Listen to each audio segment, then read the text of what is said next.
J'ai emprunté 7000 € pour investir en crypto et aujourd'hui, 2 ans plus tard, mon portefeuille est tombé à zéro. Et la raison n'a rien à voir avec le marché. Personnellement, je m'intéresse à l'investissement depuis 2020, mais je n'ai jamais investi un seul centime avant 2024. Non pas par manque d'envie, mais juste par manque de moyens. Car entre 2020 et 2024, je gagnais moins de 1500 € net par mois puisque j'étais en alternance, et entre 2024 et début 2026, je gagnais aux alentours de 1500 € net car j'étais au SMIC. Et entre les charges, les imprévus et les quelques vacances que je pouvais m'offrir, j'avais pas de quoi mettre de côté et encore moins d'investir. Mais en septembre 2024, malgré mon petit salaire de 1500 € net, j'entends parler des cryptos au travers notamment de la politique de Donald Trump où on en parlait un peu partout dans les médias. Et c'est là que ça a été un déclic et j'ai vu ça comme une opportunité, mais comme je voulais pas faire tout n'importe comment, j'ai décidé de me former au travers de livres, de contenus YouTube ou encore de forums. Et pendant près de 3 à 4 mois, je me suis formé activement en prenant des notes, etc. J'avais même créé une chaîne YouTube à l'époque pendant 3-4 mois où je documentais justement ce que j'apprenais en crypto. Mais suite à ma reconversion professionnelle en tant que freelance, j'ai dû arrêter cette chaîne YouTube par manque de temps et depuis je l'ai supprimée même. Et pendant que je me formais, je me suis formé auprès de créateurs de contenu comme Asher, Iril ou encore Paul Crypto Formation, qui ont donné de précieux conseils que je n'ai pas écoutés. C'est des personnes qui avaient déjà vécu plusieurs cycles et avaient donc une certaine expérience, et ils répétaient dans toutes leurs vidéos: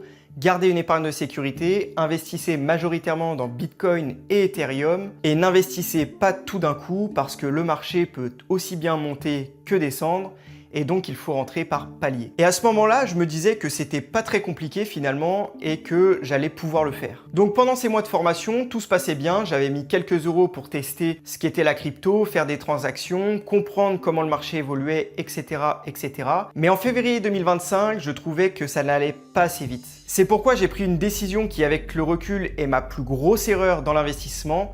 J'ai voulu prendre un crédit pour faire un effet de levier un peu comme avec l'immobilier, et j'ai investi l'intégralité de ce crédit de 7000 € dans les cryptos en une seule fois. Et comme si c'était pas assez, j'ai investi sur des alts, Solana, NI, Render ou encore Ondo, et je n'ai rien mis dans Bitcoin ni Ethereum. J'ai fait exactement l'inverse de tout ce que j'avais appris pendant ces quelques mois de formation. Malgré tout, j'avais fait une seule chose de bien, c'est que j'étais rentré suite à une correction de 30% sur ces altcoins, donc j'avais acheté suite à une correction et j'avais pas acheté pendant la montée. Malgré tout, après l'élection de Donald Trump et la montée pendant 3-4 mois des altcoins, le marché a continué à baisser et les altcoins ne sont pour le moment jamais remontés. Le plus dur dans tout ça, c'est que j'avais pris le temps de bien faire les choses et de me former avant d'investir. Tout ce que Asher, Paul et Iril avaient dit, je les avais entendus, lus et même écrits. Et pourtant, toutes ces erreurs mentionnées dans ces vidéos, je les ai moi-même faites. À cause d'une seule chose, mon manque de patience. Les mois passent et en juin 2026, mon portefeuille affiche 1800 €. Malheureusement, je n'ai pas d'épargne de sécurité, il m'est arrivé un imprévu financier et j'ai été obligé de vendre l'intégralité de ce qui me restait pour pouvoir payer mon imprévu. J'ai dû vendre par nécessité et non par envie car je croyais encore en ces actifs. Donc aujourd'hui, concrètement, en août 2026, voici où en sont mes finances. J'ai 1050 € de charges courantes, 100 € pour les loisirs, 150 € pour les vacances que je lisse chaque mois et 200 € de crédit que je dois rembourser tous les mois. Ça fait donc un total de 1500 € que je dois sortir chaque mois. Aujourd'hui, je ne compte absolument pas arrêter l'investissement, je veux juste reconstruire